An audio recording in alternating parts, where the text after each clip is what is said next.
All right. Thank you very much. I thought we've heard from three great presentations. Now it's the last one for session one, right? So I'm going to talk about climate change. How many of you in this room think that you know what climate change is? Can I just have a show of hands? Breaks the airport. It has to be, right? One or okay, at least there's a few hands that I see at the back. I will talk a little bit about climate change because I think this is an area that I actually specialize in at university. Now, I'll be showing a lot of images, realizing that maybe some of the words that we have on the screen might be a bit too small, right? You can't see. This particular image is actually one of the first few images that was taken of what planet? Yeah. Planet Earth, right? It's called the blue marble, and it's very beautiful, isn't it? It was actually the very first few images that was taken, right, by NASA. But actually, when we zoom in, right, taking a more microscopic view of our Earth, right, we are realizing that actually there's a lot of problems that we are facing in our world today. Number one, we have a world population that's going to boom, right? It's growing at an exponential rate of 9.6 billion by the year 2050. Do you all know how big that number is? So you just look at the statistics, right? You think, wow, a lot growing population, great, 9.6 billion. But actually, there's a lot of implications, like food security. Do we have enough land? Do we have enough food supply in order to feed, right, an ever-growing population? What about things like housing? I mean, we've got IGB here today, right? Right, building property, leasing out offices, rental. But think about homes, right? This 9.6 billion people are going to need housing. Education, of course, that's another issue. And there's this current issue that we face around aging population.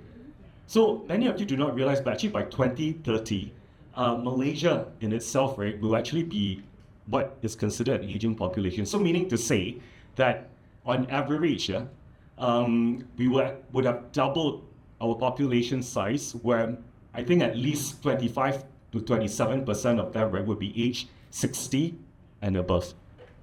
And what that means is, when you think about how cities are being designed, are they truly designed for the aging folks? I I tell you a bit of a funny story. So my grandma, right, lives in our condo area together with me, right? So in the past, right, and when she was in her early 20s, 40s, she was very active, constantly going out, exploring the city. We asked her, where are you going? She'd be like, oh, I have friends and activities. But then she had to fall one day, around the city area because of uneven pavements. And that completely changed her whole trajectory. Like, she's afraid of going out of the house, even crossing, taking a cross light, right, over traffic. Do you all realize how long the transition time is for you to walk from one end to another? Because it's actually roughly sometimes about 20, right, 30 seconds. For an elderly person who has mobility issues, it's actually like running a sprint and a marathon. So it's actually very challenging, and this is something that we don't think about. So the bottom line is, I want to highlight is, as beautiful as our world is, when we look at it through a microscopic lens, there's actually a whole lot of problems that we face, right? And of course, humanity's demand, right, on nature. You look at some of the studies, right, that was done by environmental scientists. What they're saying is that our current consumption, how we utilize the natural resources of Earth, when we extract minerals, when we use our land space, right, for planting, for crops and irrigation, if we carry on this current trajectory, right, we'll actually be consuming about 4 planets' resources by 2100. So even one planet alone, right, it's not enough to actually sustain our needs, right, for human consumption. And do you think that is sustainable? Sure. No, right? So in order to commemorate this, right, there's even a day, right? Have anyone heard of the Earth's overshoot limit? So scientists actually calculates year on year, right, how much our ecological footprint is, how much we use our water, how much we use our natural resources. So that's where the calculation is. They say we actually need about 4 planets if we carry on in this current trajectory. Okay, what is happening here? Any shouts or answers? So in the 18th century, what is this, like a fashion trend that is happening? Where our clothes are getting, like skinnier. It's cocktail. No? We did not build it. Actually, it's this phenomenon known as global warming, right? So are you feeling it? When you walk out, in the city today, right? Like a decade ago, we didn't hear much about heat stress, right? Correct? But in this day and age, right, it's actually a health issue and a health problem. So I actually speak to some of our public health practitioners. I was actually at University of Malaya just 2 weeks ago in a public health MPhil course, right? And I was surprised that this group of doctors, practitioners, policymakers, they're actually connecting, right, climate change with health. They're talking about how a lot of this heat stress that we are facing, right, that is human-induced, is actually leading to a lot of health problems. So isn't it amazing to see that even our doctors are starting to recognize that it actually, one of the biggest threats to health, right, is also caused by climate change, global warming, heat stress. And this is only like one side of the story, right? I mean, if we continue moving on, I mentioned to you, one of the biggest causes of climate change is, of course, the emissions problem. If you look at the world today, right, from industrial processes, coal plants, agriculture, fertilization, transportation, do you realize that all of them actually emit emissions like CO2? And this is actually one of the biggest contributors, right, to this phenomenon of climate change that we are facing. So I'll show you some data. You can see in the 1950s to 1980s, our scientists have shown that our Earth's temperature tends to take on a bit of a balanced curve, right? So it looks very even. But then progressively, over the years, you can see the mean, right, has started to shift towards the left side, right? So the higher end. In fact, extreme weather events, right, like floods, droughts, wildfires, they used to cover only about 0.1%, right, of the entire Earth's surface. But that number has increased to about 14%. Almost 14 times, right, more likely. So if you read the news annually, right, every year in, year out, right, you will hear more and more about all of these problems that we are facing, yeah? And then this is actually a huge issue, right? So, in fact, 16 of the 7 hottest years on record, right, has occurred since year 2001. Actually, to be very frank, I've done this slide actually almost 5 years ago, and every year, one thing that has been very consistent is I have to keep updating this. Because the hottest year on record that we have been breaking year on year and year and year and year has been happening almost every other year or once every 2 years. So I've stopped actually updating this particular slide because it's not a record that we should be proud of. And what that also means is that our trajectory, the emissions that we are actually emitting into the atmosphere, right, has been increasing exponentially.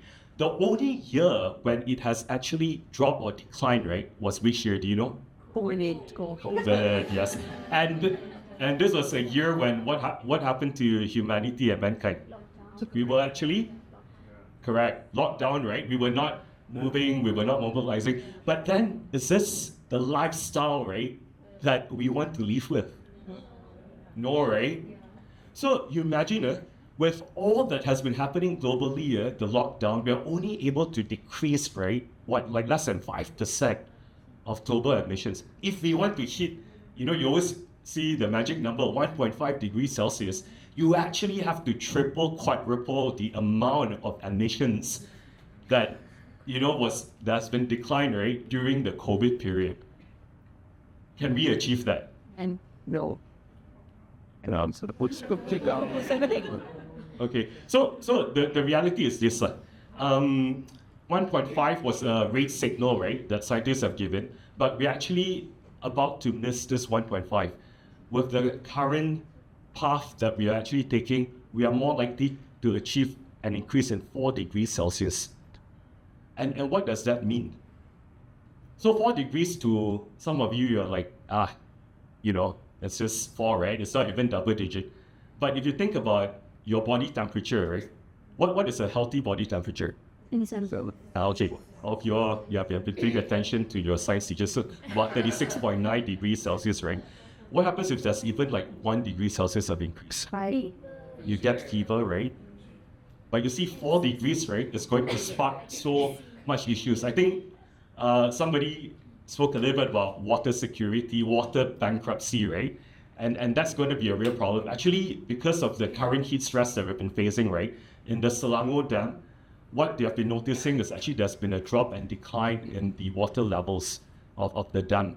Part of it is also because of this phenomenon called intervariability of rainfall. So areas that used to get high rainfall no longer get as much rainfall as they used to. So water security is definitely a threat. And then there's also issues around 250,000 deaths from diseases, right? From malaria, dengue, vector-borne diseases. I think I have one slide that is very interesting. I'm going to show you that. But at the end of the day, it's not just purely a health issue. It's also an economic issue. When you think about from a business perspective, if you have floods, right? What happens to accessibility? Like if you are in the business that has to think about your value chain and road access is blocked. Actually, a lot of this, right, translates into loss in terms of dollars and cents that a lot of people cannot visualize because they think climate change is something that is 30,000 feet above ground, right? But they aren't able to bring it down to a level that is practical for them. So we have a lot of issues around crop decline as well that will lead to hunger and famine issues. Okay. So actually in Ahmedabad, right, about 2,330 people have already died, because of the severe heat stress in India.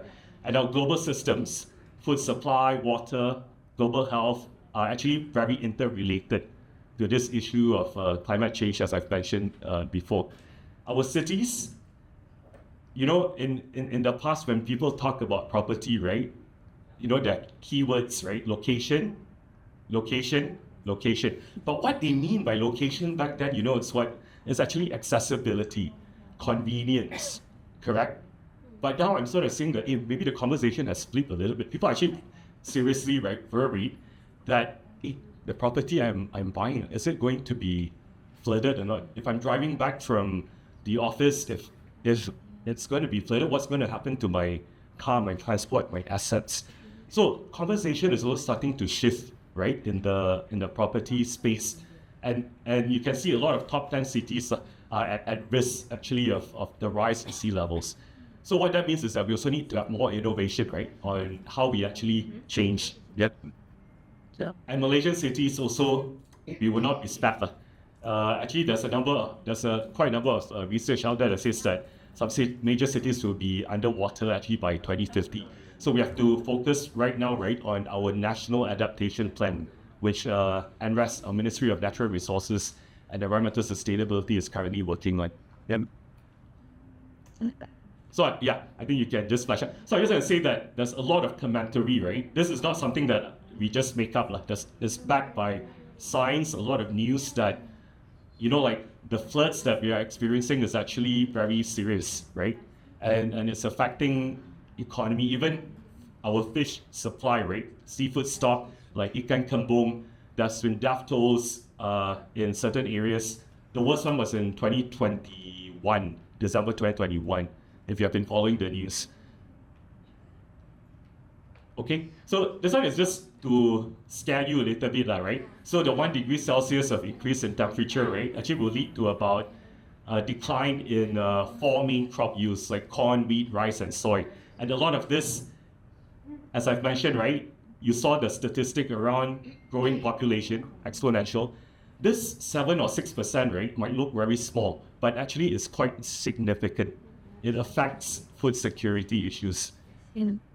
And then I promised that I wanted to show you the dengue slide, right? So this was actually this research is done by my friend. So in the past, right, you look at the Aedes mosquito, typically it goes through a metamorphosis process, right? From an egg to a larvae to a mosquito, and then it's always ingested the Zika virus in it. But it would have died off, right, before the virus in itself, right, can actually manifest and become actually lethal.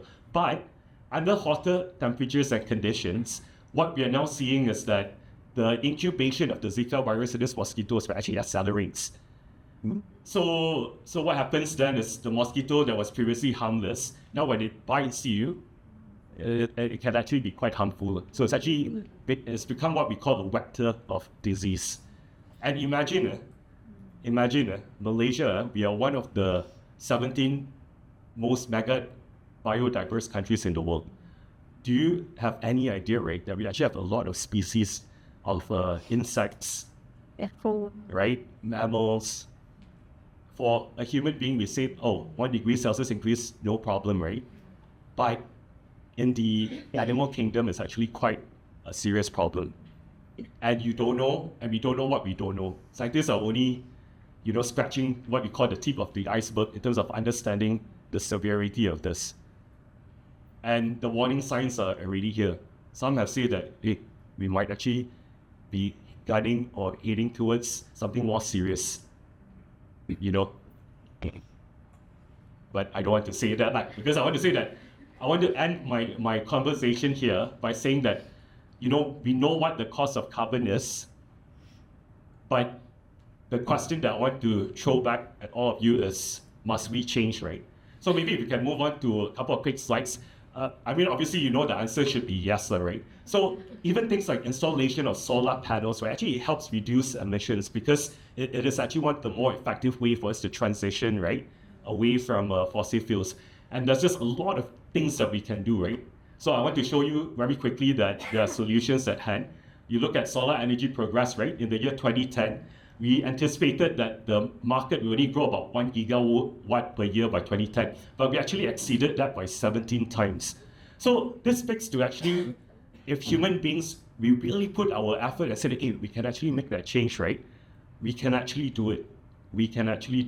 But it's a question of will, right? And then 26, we exceeded, our solar target by 75 times. So there are a number of countries that are planning to phase out also fossil fuel vehicles. At the moment, Malaysia still subsidizes petrol, correct? But this is where, environmentalists are making that argument. Like they're saying that, hey, maybe we should move from ICE to EV vehicles, right, very quickly. And countries are already trying to phase that out, right? And also in current geopolitical environment, actually, if you remove subsidy, right, petrol and diesel is actually very, very, very expensive. We are one of the few remaining countries, right, that actually still do that sort of subsidy. Yep. So I look at them, I think my time is probably up, right? It's really 12:03. But I'll just end by saying that, there's a lot of companies that have actually made commitments to go 100% renewables. So all of us also can actually do it, like if we put our heads together. And happy to carry on the conversation. I think it will be very long if I carry on, but we can do it. And actually we must.